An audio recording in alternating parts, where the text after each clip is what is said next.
saído de um filme de ficção científica? Os nemertinos não são de outro mundo, tampouco são ficção. Os nemertinos são animais reais e eu vou falar um pouquinho deles e desse aparato diferente que a gente observou e como eles se alimentam. Os nemertinos, eles são os metazoários integrantes do filo Nemertea e eles são vermes não segmentados, achatados dorso-ventralmente, que habitam áreas marinhas, bentônicas e alguns de água doce. Eles se alimentam, utilizam para alimentação esse aparato que a gente observou, que é a probóscide, que é esse aparato mais branquinho que a gente viu. Bom, existem 4 maneiras que eles utilizam para se alimentar.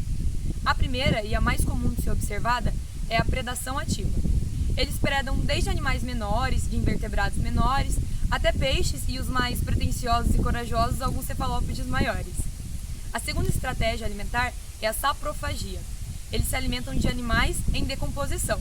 Em laboratório também já foi observado que eles se alimentam de matéria vegetal, mas na natureza isso ainda não foi observado.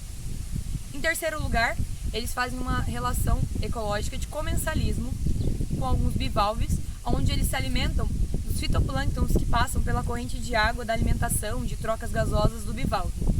E por último, eles também realizam uma relação de ectoparasitismo nos ovos do caranguejo da fêmea, onde eles se alojam na massa de ovos e se alimentam do vitelo.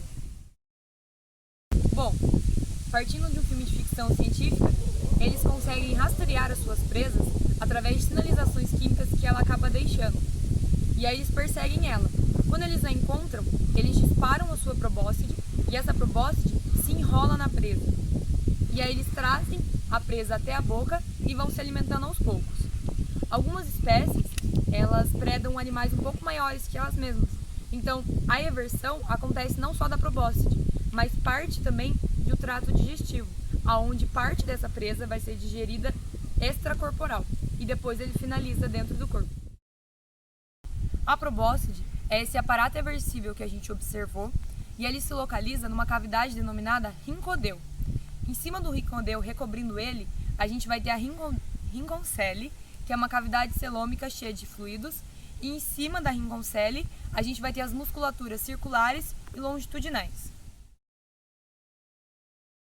Esses músculos que a gente falou, que ficam em cima da rinconcele, eles são contraídos, eles aumentam a pressão na rinconcele, o que faz a cavidade da probóscide ser revertida.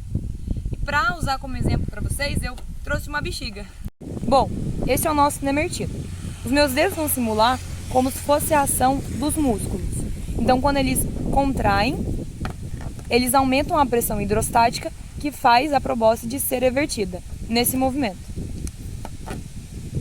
Além disso, a probóscide ela também pode ser modificada com algumas outras coisas, como por exemplo, um denominado estilete, que funciona como se fosse um perfurador, onde ela everte, perfura a presa e alguns têm toxinas que são escorridas através desse estilete.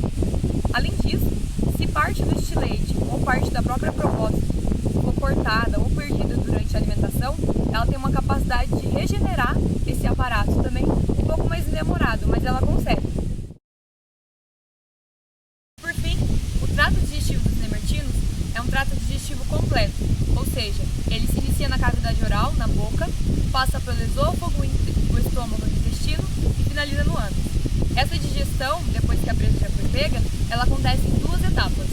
A primeira acontece no lumen do trato digestivo, através da ajuda da enzima endopeptase, e a segunda etapa é uma fagocitose dentro de um vacúolo alimentar. Eles não vieram de um filme de ficção científica, mas a sua complexidade nos mostra que eles são muito mais interessantes do que alguém poderia bolar para um filme de extraterrestres e aliens.